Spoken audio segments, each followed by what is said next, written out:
and welcome to the African Diaspora News Channel. I am Wongel Zelalem bringing you this report. Today I bring you an arrest of a previous leader, a former president of Angola, his son. He was charged for embezzling money when he was in power. And you might know his sister. His sister is Isabel Dos Santos. We've reported about her twice before. Isabel Dos Santos is the eldest daughter of former President Jose Eduardo Dos Santos. According to Forbes, she is Africa's richest woman with a fortune of $2 billion.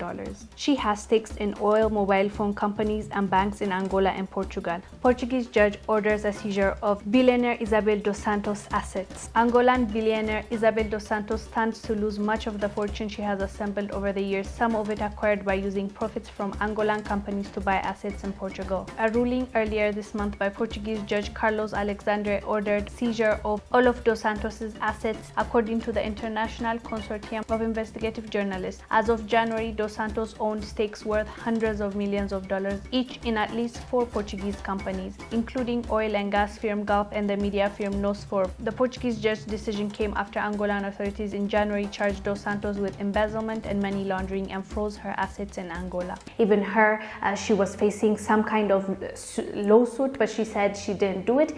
We don't know the progress of her lawsuit, but her brother finally is now going to be arrested for 5 years. Let me tell you the story and we'll come back. The son of Angola's former president has been jailed for 5 years for fraud after $500 million was transferred from the National Bank of Angola to an account in the UK. Jose Filomeno Dos Santos and 3 others were sentenced, including the ex-governor of Angola's National Bank. The transfer was agreed in 2017, in the last few weeks before his father stood down as president after 38 years. It is Angola's first big corruption conviction since power changed hands. Jose Eduardo Dos Santos was president from 1979 until he resigned in 2017 to be replaced by the man he had handpicked for the job, his former defense minister, João Lourenço. Jose Filomeno Dos Santos, also known as Zeno, spent 7 months in jail over the corruption allegations before being freed in March. He was the first member of the former presidential family to be prosecuted as part of an anti-corruption campaign led by President Lourenço. It was widely seen as a test of Angola's commitment to fight corruption. Sentencing Dos Santos at the country's Supreme Court, Justice João da Cruz Pitra said, "For the crime of fraud and for the crime of peddling influence, the legal cumulus condemns him to a single sentence of 5 years in prison." 3 co-defendants were also accused of fraud, embezzlement, and influencing peddling,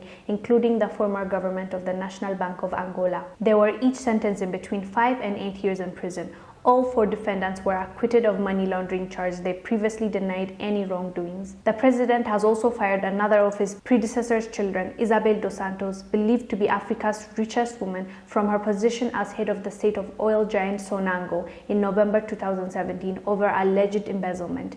Ms. Dos Santos denies any wrongdoing. She now lives abroad after saying that her life has been threatened. The former president is also believed to have left the country.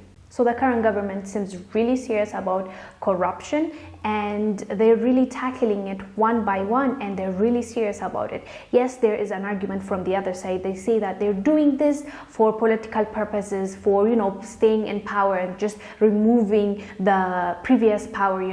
These kids, Isabel and Jose, they're both children of the former president that was in power for 38 years. So they're trying to push them back so that tomorrow they can come back and claim that power, you see. So that's what the other argument is from other people. But whatever, regardless of why they're doing that, what the intention is, they're doing what's right. What's right is the people deserve justice, and that money that was looted, that money that was stolen, that money that was taken out of the country and sent somewhere else and helping another economy is the people's money. It's the country's money. It's Angola's money, and that's the reality of it. Even if this government is not doing, their intentions are not pure, they're still making sure justice is being served, and we can't be mad at that.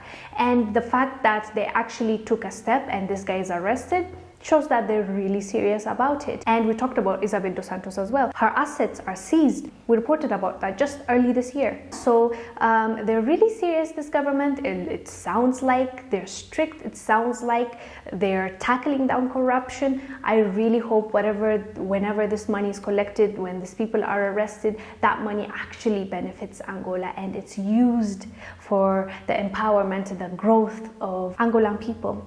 So as they say, what goes around comes back around. So we just have to be really careful. Even though nobody will see us today, the current African leaders, they should really take a note. Whatever you're doing right now, whatever you're looting, whatever you're stealing, tomorrow you're going to pay for it. It might not be now, it might not be actually tomorrow, it might not be next month, but you will pay for it. Even if you don't pay the price, your children, your grandchildren will pay the price. And if you're a person that at least can think about that, can analyze that and see the cost of this is not worth it, you should really think twice before you do these things. And life, it's an equalizer. Whether you believe it or not, you will pay for it. Whatever you put out there is going to come back to you. So I hope the other African leaders that are in this kind of lifestyle, involved in corruption and looting from their own people, their own country, I hope they take a note and fix the way that they're moving, because one way or the other, karma will get you, and just be careful about that.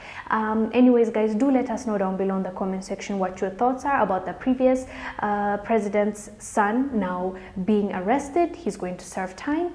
And also Isabel Dos Santos for her assets to being seized. We talked about it before. And this government being really strict in tackling corruption. Do let us know down below, especially if you're from Angola. Let us know what the word is, how the people actually feel about what is going on. Are they happy? Are they,